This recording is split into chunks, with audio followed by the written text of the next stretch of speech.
a live flame is a representation of the fire element. Like the sun is a representation of fire element. Fire element is responsible for prosperity, protection, uh, good health, uh, a lot of, you can say, bringer of good times, but quite importantly, protection. So, a live diya in the house creates an aura. The aura of the diya, especially if it is lit with a certain amount of mental, kind of connection, in the sense if you pray to it and if you give it a specific role to play, like that this diya I'm lighting for this and this purpose, then the aura of that diya spreads into the house and to a large extent gives you a kind of protection from, say, negative forces which may or may not be there in your house, or which, during certain times of the day increase. Not only negative forces in the sense of outside forces, even our own negativity. That increases at certain times of the day, certain people in the house. It helps to cut all that. So, yes, a diya in the house, a live flame in the house, would help to a large extent. As far as the medium to light the diya is concerned, a ghee diya is considered very auspicious. For the simple reason is that ghee is, of course, now it's processed, but normally it used to be made at home from the milk, by the cream of the milk. By using something which is unprocessed, it gives it a slightly more sort of a purificatory nature. So that is why when we do something very auspicious, we say light a ghee diya. That is the best medium you can use to light the diya. That is all. I mean, it's just the purity factor. That is all. But you can actually use any form. You can use the processed oil. Wax, I would say the least, because there are many contaminants that can come in the wax. That is why.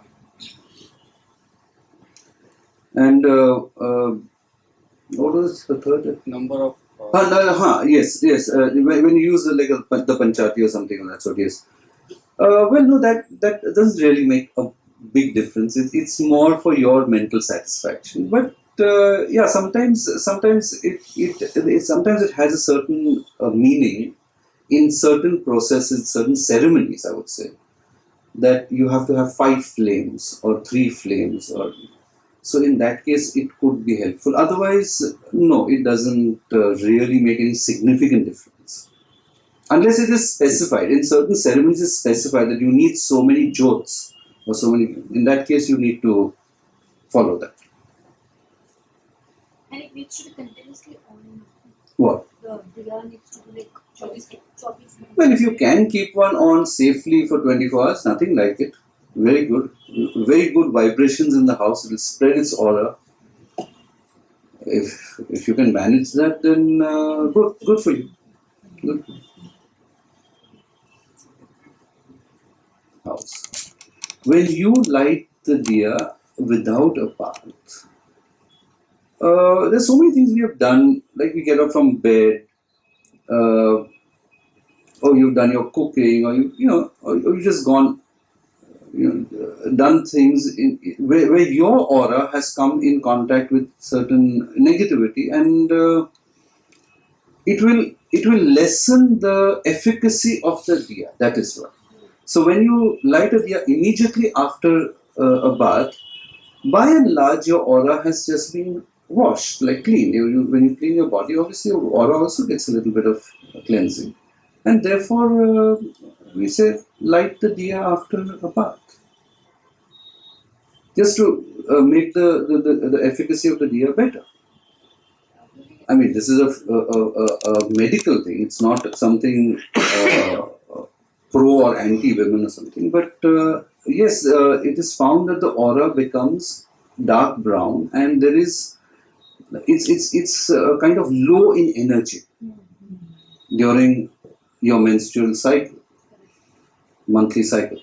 At that time, when you light the diya, you are drawing a lot of energy from that and reducing its effectiveness. The effectiveness of the diya is reduced. Not that the diya gets contaminated. There's nothing to contaminate it, but the work that it could do, you have literally halved that because you have drawn that much from the diya. That is why. So that is why they said, no, don't touch a diya or don't light a diya during your menses, because the work that it could have done, the way it could have spread its light and given you the benefit won't take place. That is all. It's nothing against women or for it's a natural process. These are just a part of physics which we don't understand completely. In the sense, they're not completely understood scientifically. Yes, Can we use electric bulb instead of Diya? Diya is light flame has a different effect. It has an aura which your light bulb doesn't have, and there is no comparison. Because people are putting that bulb in front of photos of the witnesses. No effect. Means you can get light, but that's all. It won't have the effect of a diya. No, diya has a different effect. Undoubtedly. It's a live flame and it has an aura. Your bulb, which looks like a diya, doesn't have a aura or a live flame.